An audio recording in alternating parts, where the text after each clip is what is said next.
You're inside the press box.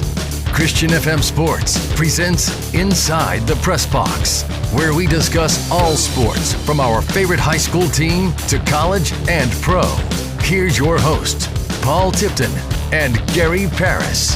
Hey, Vero Nation. Thanks for joining us in the press box. Paul Tipton along with Gary Paris as we are about to head into week 4. Yeah.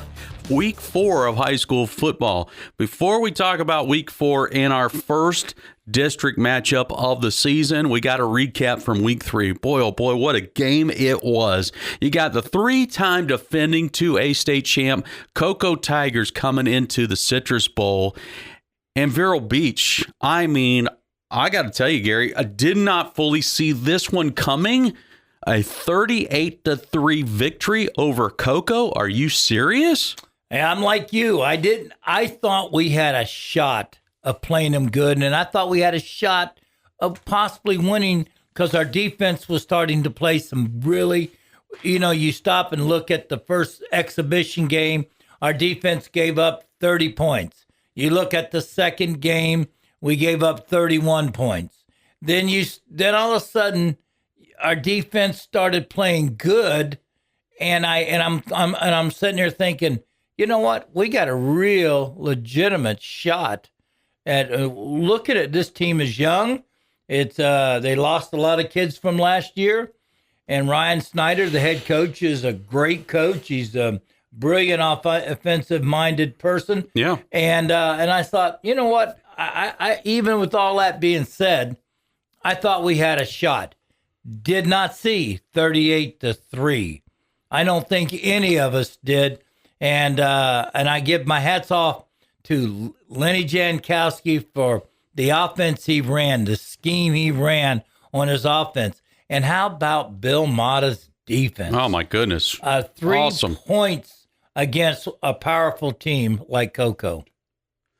Yeah, I'm just, honestly, Gary, I'm going through my drive chart right now, and I'm counting up, 1, 2, 3, 4, 5, 6, 7, 8 punts for Cocoa in that ball game.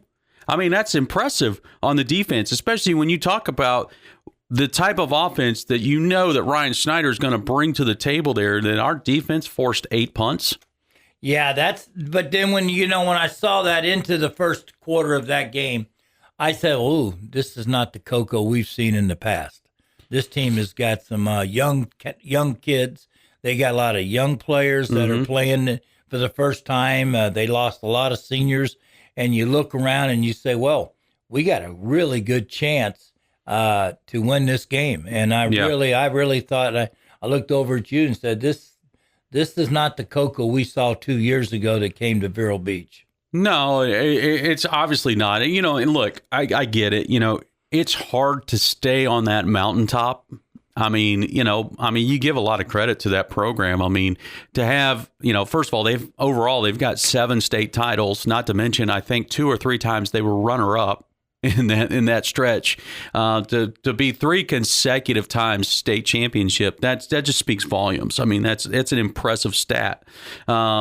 But with this day and age that we're in now, Gary, where you have open enrollment, we read that as the high school version of transfer portal, to be able to keep your talent there. I mean, when you have success, but obviously we know too that there's a lot of guys that can get bent out of shape because they don't get the playing time, or maybe they're not getting the stats they think they deserve or should get. And to be able to keep that momentum going that many years in a row is impressive. But yeah, maybe Cocoa's not as good as they have been in the past. But how about Vero? Well, Vero's got a good combination of seniors, juniors, sophomores. A good combination of those in a mixture with the team. You're seeing guys that my favorite to watch now, and he started slow, but he's coming on with a bang, is Jordan Crutchfield. Yeah, no kidding. I mean, he is like, he's like, okay, we didn't hardly mention your name the opening game in Norland or against the Galley and all that, and all of a sudden you come alive here, and offensively, defensively. I mean, an interception he made the other day, that ball the other night, 99 yards, that was phenomenal. That's why I looked at you. Can he be Player of the Week 3 weeks in a row or something? You know, I mean, absolutely he can. Yeah. I mean, you keep making plays like that. I mean, you can be as many weeks in a row as you want. But there's a young man that's got a Kentucky commit. He came up here. He and from St. Lucie County, wanted to play in Lenny Jankowski's program. He wanted to be a part of it because he knew a lot of colleges are looking all over. They come here when there was a who's who here during the spring and all, and so he wanted to come and all of a sudden Bill Mata has got this defense. It really clicking.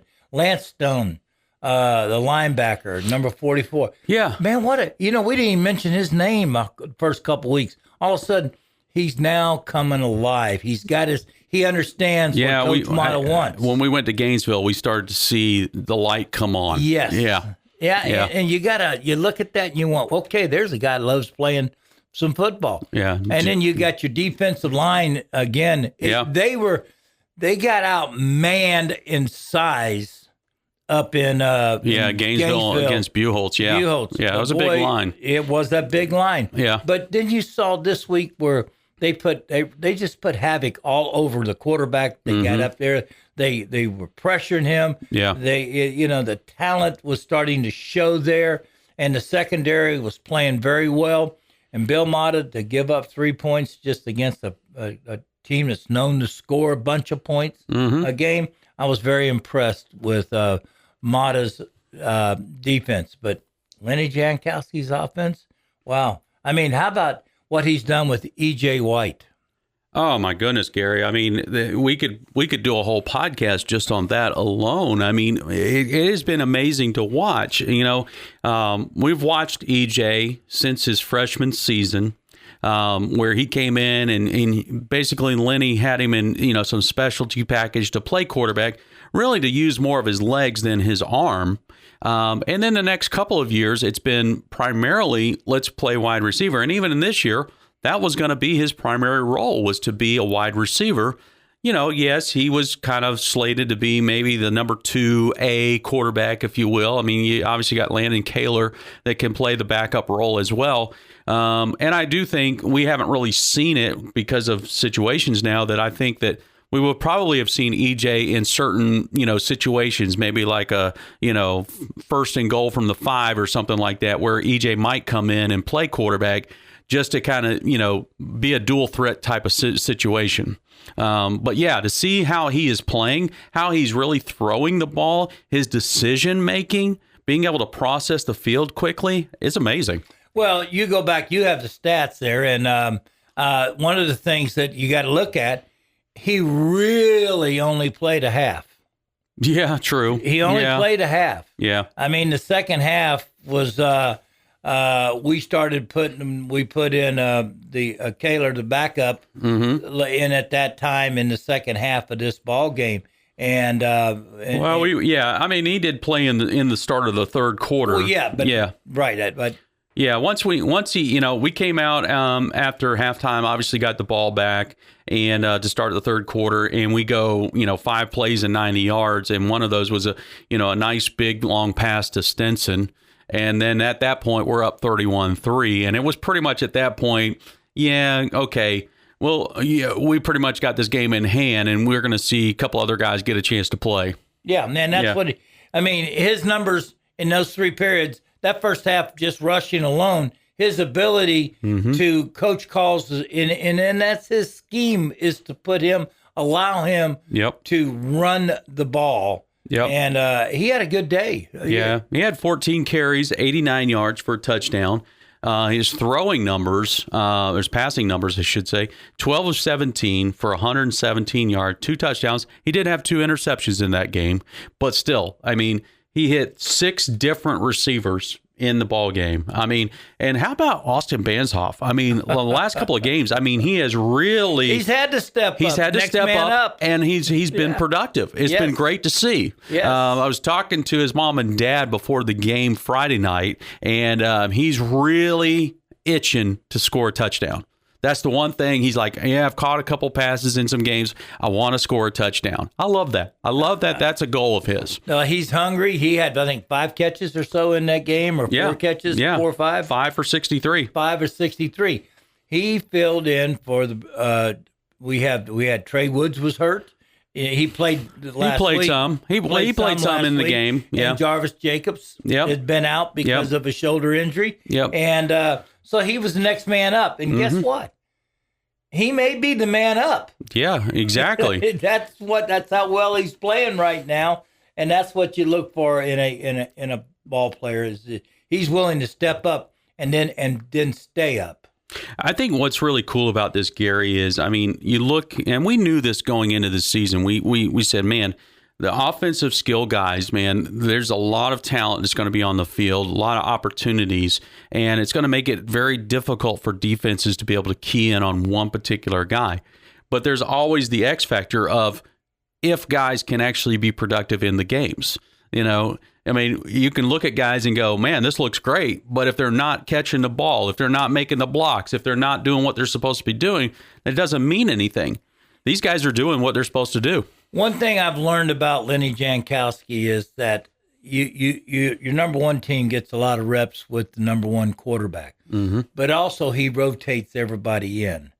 And he knows the number twos may be the next guy up mentality. So they all get reps with number one, and you can see that. And this week, going into Centennial after that win in Cocoa, well, you could just see Cocoa, the quality of play that Banzap's been a part of that team for 3 years. Mm-hmm. Okay? He's worked his way as a backup player, and now he's got a shot. He's probably starting. And he will start probably again this week. Yeah. And he's earned the right. It wasn't just given to him. Correct. He stepped up and he took and he got the play. He'd made the plays. Yeah. I mean, when you look at this, okay, so like Trey Woods, he got 3 passes, 18 yards. Marcus Melbourne, 2 for 11. But one of those, I mean, his first catch, that one-handed grab was impressive, and it helped keep the drive alive because we needed that for a first down. It's not that people say, why isn't Melbourne getting the ball? In this offense, it's a progression read. Yep. And a lot of times Marcus Melbourne is not the man that's in that progression as it comes out. Yep. And so unfortunately for him, he hasn't had his number according to the defense they play. Yeah. And there'll be, you've seen that before, but where one receiver will catch 5 or 6 passes that game. Well, because the defense allowed him to be open or for some reason, be the guy the ball goes to. Right. And it'll switch between weeks and you get up there. It's not that Marcus is not very good. Marcus is very, very good. Yeah, he is. And but when you got Stinson on the outside, and you're trying to find a place for Marcus to go. Marcus can play inside. He can play outside. Yeah. I've seen him line up as the wide receiver on the outside. Coach is looking at him out there. He's trying to find a spot where he can help the team most of all. Well, I think to your point, Gary, I mean, when I look at this stat line here of the receivers, I mean, okay, you mentioned Stinson. Stinson is a UCLA commit, okay? He got 1 pass for 31 yards. It was a touchdown, but it's 1 catch. Yeah. 1 catch, okay? Now, I know in the game he got targeted more than 1 time, but to your point, it's like, okay, when you got E.J. White or, it could be Champ Mons or E.J. back there at quarterback, and you're surveying the field and you're going, okay, I see how the defense is lining up. Okay, this guy's going to be potentially open over here on the left side. Oh, the defense, this guy over here on the right side is going to be open. Oh, the slot guy is going to be open. I mean, yeah. You're right. And what they did last week was they took Stinson. They put 2 people out there on Stinson most of the way. Deep and inside so he couldn't get that slant. Yeah. So who'd that leave open? The slot receiver. Correct. Banzap catches 5 passes. Yep. Okay? So, I mean, you see guys like Woods caught 3 or 4, you said. Mm-hmm. 3 passes. Those were the slot receivers. And when you take away the outside and you try to shade that and you don't want to lose, you don't want to give up a big play or get beat by a big play. And so what they do is they're willing to take out Stinson, but they left the other guys open at times, and that's the progression. That's the read. That's Lenny seeing it, and that's Eric Snyder talking to him from downstairs, talking to each other. The receiver coach, and he's the offensive coordinator.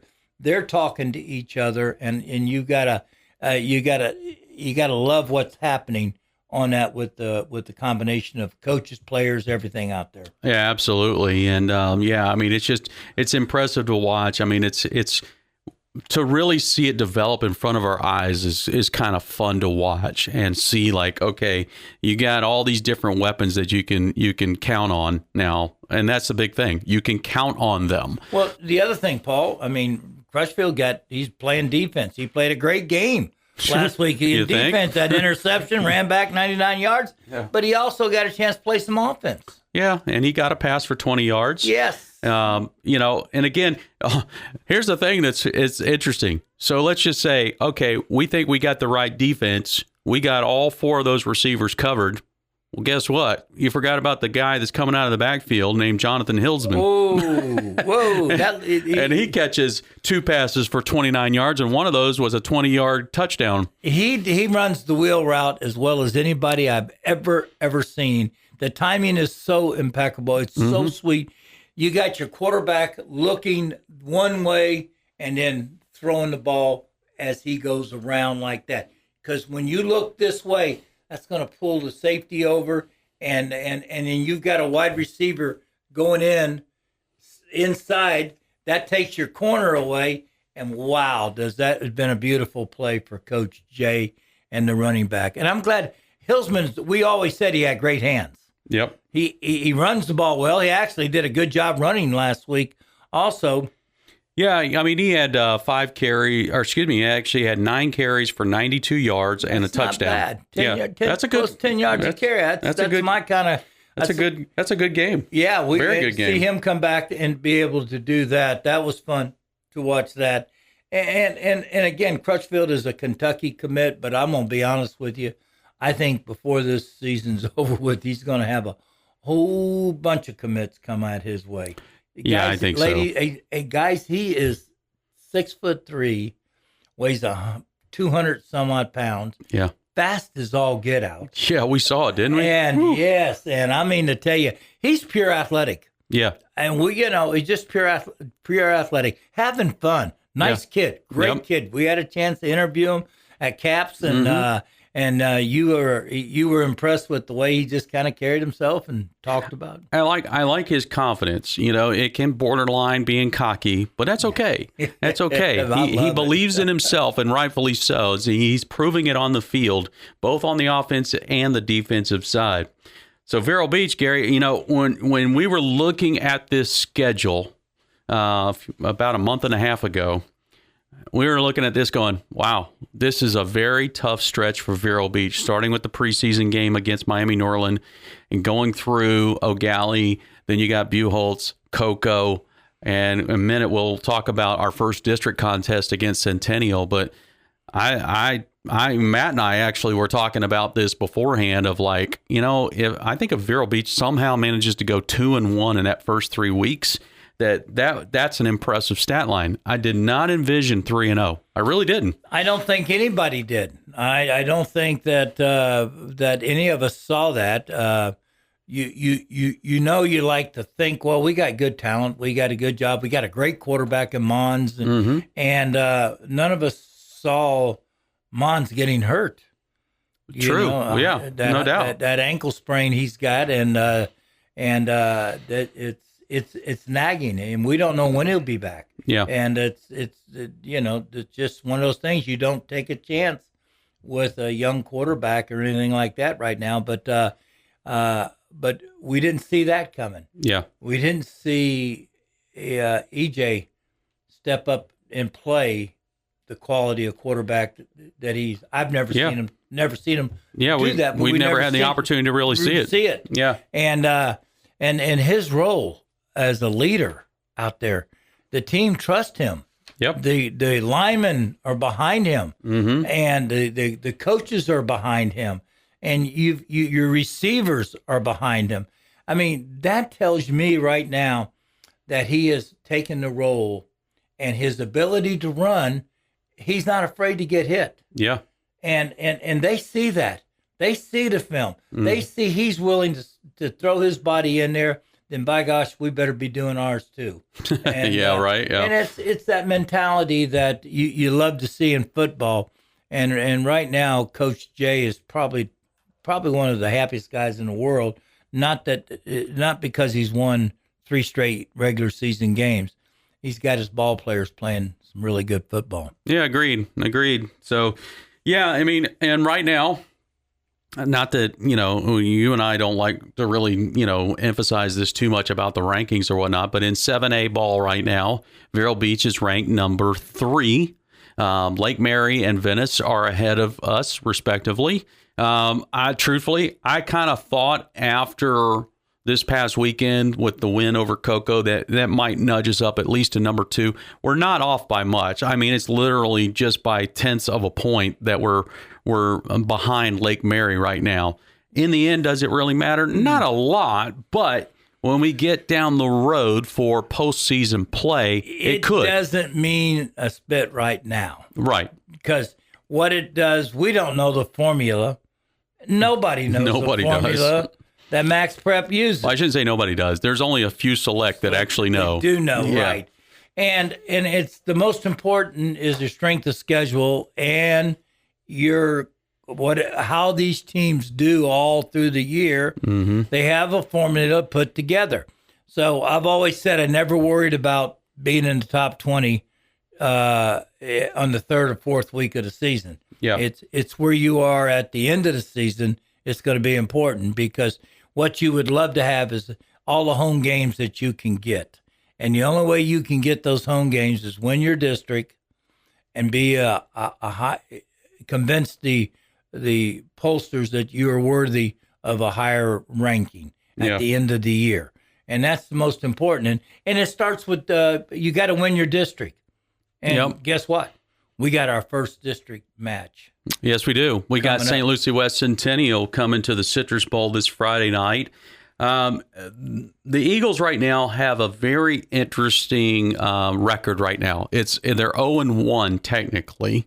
And you're like going, well, wait a minute. You're going into week 4. How can they be 0-1? Well, based off of what I saw, it looks like they may have had a bye week the first week of the season. A very interesting way to start. I didn't understand that either. The second game got postponed, and it looks like they're going to be pushing that to the end of the season now against Wellington. Right. And then they lost last week to John Carroll. John Carroll, I think, beat them like 35-6 on Friday night. So they're 0-1. And so, what does that mean? Well, we don't know a lot about the Eagles right now. That's what that means. 0-1. That's a good way of putting it. I mean, what are you going to watch? You got to watch You just saw the one game with John Carroll. Right. And I don't understand that opening bye week. Either a team must have canceled on them. Could have been. In that early week and decided that we're not going to play. Yeah. Or what. It had to, because that's just totally unusual, because you don't want to. Everybody else has had a preseason game and a regular season game. Yep. And now they're just starting their season 2 weeks ago, and it got rained. I guess the weather with Wellington, they got it started, but then they couldn't finish it, and so they decided to push it down the season. They're going to try to make it up. Right. Which there is an extra week at the end of the season that's already been built in. They call it the Hurricane Week. Yep. Now, here's what you have to be careful of now if you're Centennial is that, if we do somehow maybe get a storm that comes through here, they may have to cancel that game and schedule a different one. Correct. Play a district game. You got to play your district game. Correct. So even though the Eagles are 0-1 at this stage, like I said, we don't know a lot about them right now because we just don't have enough body of work to really know much about them. But I do know this. The district games, they do mean a lot, because if you can win your district, you've got an automatic ticket into the bracket for postseason. So, regardless of what the record is for a particular team, really, they just got to go 3-0 and they can get in the postseason. Well, same for Vero. We can go 3-0 in the district and we're good. last year, because of their strength of schedule, Treasure Coast won 2 district games. It was 2-1. They were 3-6. Yeah. And made the playoffs. Yeah. Because their strength of schedule, everybody they played was outstanding. The losses they had were quality losses. Right. And so they end up in the playoff. So it's you never know, you know, throughout the season what you're going to end up doing and all like that. But this is an important game. Yeah. It's the district opening game of the district. We got it at home, and we, like you say, we don't know a whole lot about them. So we're going to go in and play our game. Yeah, that's all we can do. You can control what you can control. And what little film you got to try to capitalize on it as much as you possibly can. Yep. And you're coming up here, and with the way we're playing right now, I like our chances, and I like our chances of playing a lot of people. And well, like you said in our post-game show last Friday night, the target on our back just got a lot bigger. Absolutely. With the win over Cocoa and the way we handled that, the target got bigger. So now, can this team, Vero Beach, can they handle the expectation now? When you're going into a game like this, you have to be the favorite. You're on your home turf. You're 3-0. You just beat some quality opponents in your first 3 weeks. You have to be the favorite. Can you walk into the stadium and accomplish the same goal? What I would like to see is we still had a lot of penalties. Yep. We had a lot of penalties from last week. Yeah, we had 10. 10 penalties. 10 penalties is a lot during the game. And a lot of those, and we were playing a good team, and thank goodness they had to share penalties too. But the thing about it is you want to clean up that. Yep. You want to make sure you got a good running game working. We had that come back last week when Hillsman carried for 90-some-odd yards, 10 carries. And you want to make sure that you protect your quarterback and get your running game, get your passing game, make the offense. In every possession you get, you want to have a chance to be able to go down and score. You're not going to maybe do that on every possession, but you don't want to turn one over on a interception or a fumble. You want them to, if you punt, everybody's going to have to punt a few times in a game. But you want to play your ball, play Vero Beach football, and that is to possess and control the ball as much as possible. All right, well, there you go, folks. This Friday night, Vero Beach at home against St. Lucie West Centennial. Kickoff 7 o'clock. Our coverage begins at 6 p.m. with Countdown to Kickoff presented by Caps Pizza. Gary Parrish, I'm Paul Tipton. Thanks for joining us in the press box. As always, go Indians. Thanks for joining us inside the press box. For more, go to ChristianFM.com.